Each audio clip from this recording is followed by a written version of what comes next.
Oui, Monsieur le Président, mes chers collègues, nous examinons aujourd'hui pour la première fois le compte financier unique 2023. C'est un moment important car ce compte se substitue désormais à la fois au compte de gestion qui est tenu par le comptable public et au compte administratif qui était tenu jusqu'à maintenant par l'ordonnateur.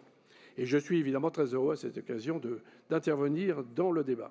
La fusion des deux comptes n'est pas seulement une avancée technique, mais elle représente en réalité un changement important dans la manière dont nous gérons les finances publiques. Le CFU permet, comme ça a été rappelé par le représentant du Césaire, une simplification appréciable de la présentation des comptes. Il contribue d'une certaine manière à leur fiabilisation, puisque le compte est par définition issu d'une coproduction entre les services comptables de la région et le comptable public, et il améliore clairement leur lisibilité. De ce fait, ce compte financier unique illustre notre engagement pour une gestion transparente, rigoureuse des deniers publics, qui est conforme à la volonté régionale de dépenser chaque euro de manière utile et efficiente au service des Franciliens. C'est pourquoi, au nom de l'ensemble des élus, je voudrais remercier très vivement le premier vice-président, mais aussi les services de la région, le pôle finance de la région, dont notamment Paul Bérard sont responsables, pour ce travail remarquable, qui permettra d'ailleurs, dès l'année prochaine à la région, de devenir la première collectivité à faire certifier ses comptes, c'est-à-dire à confirmer en réalité la qualité de notre gestion. Le vote du CFU 2023 est en fait un acte éminemment politique, car il est l'occasion de porter un jugement, une appréciation sur la gestion de la collectivité.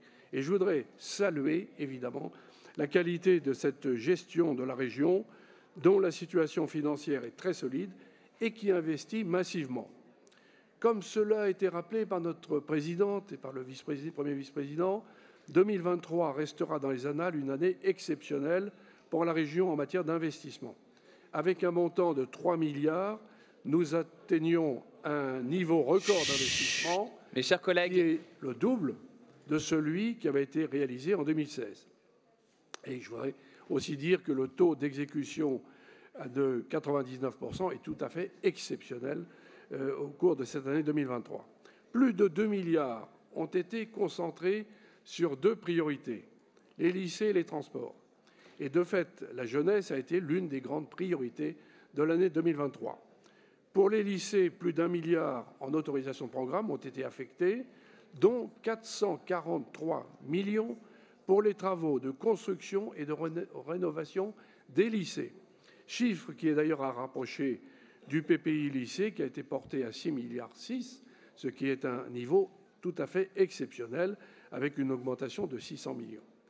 Pour les transports, ce sont plus d'1 milliard, 1,1 milliard, qui ont été affectés au grand programme, liaison ferroviaire pour 760 millions, liaison tramway, métro, accessibilité du réseau, infrastructure des gares et des haltes fluviales.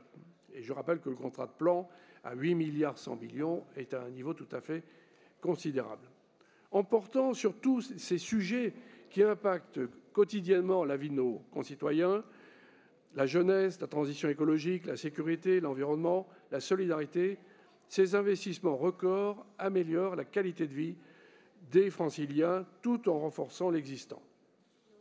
Je voudrais d'ailleurs rapidement rappeler tous ces investissements en matière d'équipements sportifs, la préparation des JOP, mais aussi le soutien au pouvoir d'achat des Franciliens, le soutien à la réindustrialisation et au soutien à la compétitivité des entreprises franciliennes, la sécurité, avec la création de ce fonds d'urgence pour les collectivités impactées par les émeutes de juin-juillet dernier, etc., notamment l'aide au changement climatique, plus de 100 millions, la crise énergétique et la protection de la nature.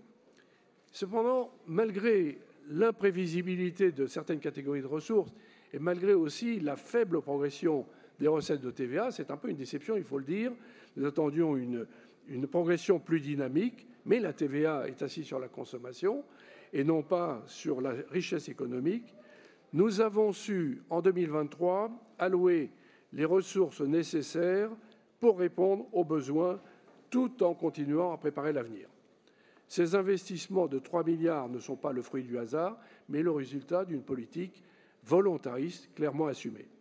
Aujourd'hui, c'est un peu l'épreuve de vérité, car se prononcer sur le CFU, c'est porter une appréciation politique sur la gestion de l'année écoulée. C'est analyser les forces et faiblesses de l'action, c'est mesurer le chemin accompli depuis le vote du budget primitif.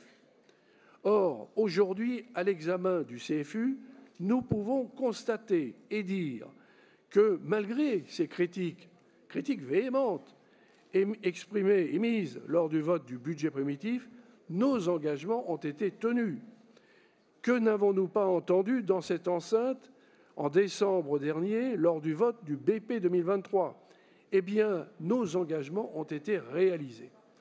Et je voudrais enfin signaler et souligner que si 2023 a été une année record en matière d'investissement, la situation financière régionale reste profondément saine et équilibrée. Capacité d'autofinancement est un deuxième record historique en 2023. La capacité de désendettement reste à très haut niveau et notre situation globale est totalement saine.